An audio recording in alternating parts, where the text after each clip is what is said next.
In this version of the video, I want to share with you something that I learned, something that I saw while I was taking this video, actually after I took it.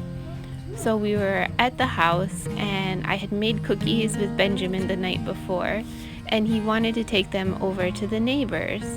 So Pong and Benjamin left and went to the neighbor's house.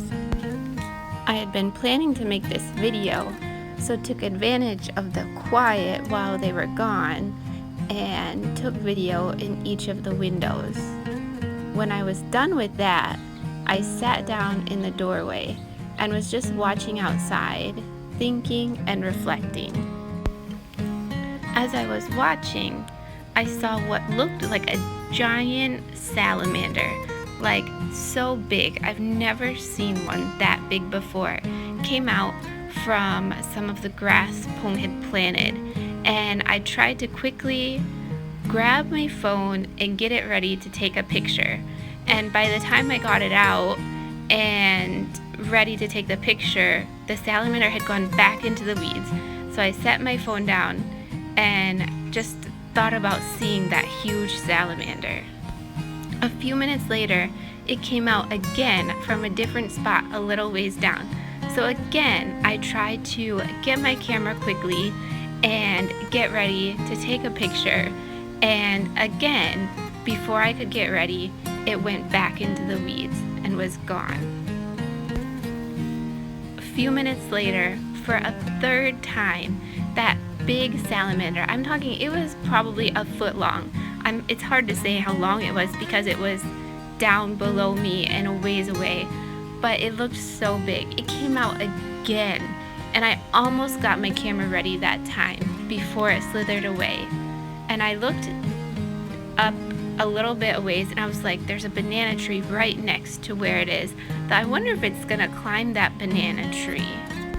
Sure enough, a few minutes later, I heard some rustling in the dried leaves of that banana tree. And so I quickly, still having the camera in my hand, picked it up and pressed play. And you know what happened? I never got a picture of the salamander. You could kind of see it, but it was so far away, even with the zoom in as far as it would go, you can't really see the salamander in the picture. You're probably wondering why I'm telling you about this salamander, and it kind of sounds silly to myself as well. What I want to say is that we don't know what's coming, but we need to be ready.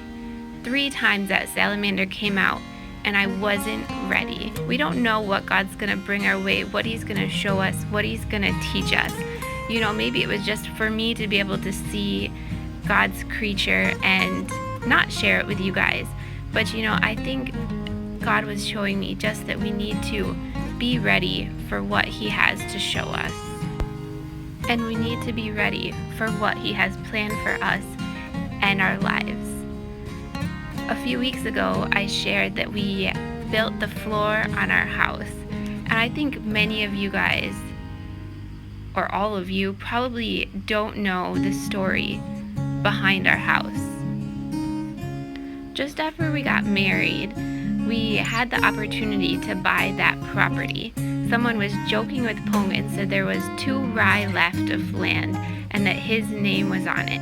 And I didn't understand if it was a joke or if it was real. So when we got home, we talked about it, and he said it was just a joke. And then we went and looked at the property and thought, you know, it's really close to the school, within walking distance of where I worked at the time, and just seemed like a great opportunity. So Pong talked to his friend, the guy talked to the people that own the land, and we were able to purchase the last land that was available. At that time, we made a 5-year plan that we would save money for 5 years and then start building our house. But at the same time, we needed a place to put some things, store some things. So Pong was just gonna build like a shed on that property so that we could keep our farming supplies there. And first he wanted to make it 3 by 3 meters, but I said really making it 4 by 4 meters almost doubles the square footage, and it won't cost that much more for materials. So we decided on a 4x4. He also decided to make it 2 stories so that we could have a place to sit up at the top, look out over the fields, and enjoy the views. We ended up deciding to turn that shack or shed into our house. And so I would joke that we started building our house unintentionally. And we're probably the only people in the world who ever accidentally started building their house. Remember when I said we had a 5-year plan to start building our house? We've been married for 4 years in April. In February, I found out that I was no longer going to have a job at the school, which meant that I was no longer going to have housing, a visa, a job, but God provided for us. I got a new job that will be teaching young children English, and there was a small house available for us to live in the meantime while we're working on our house.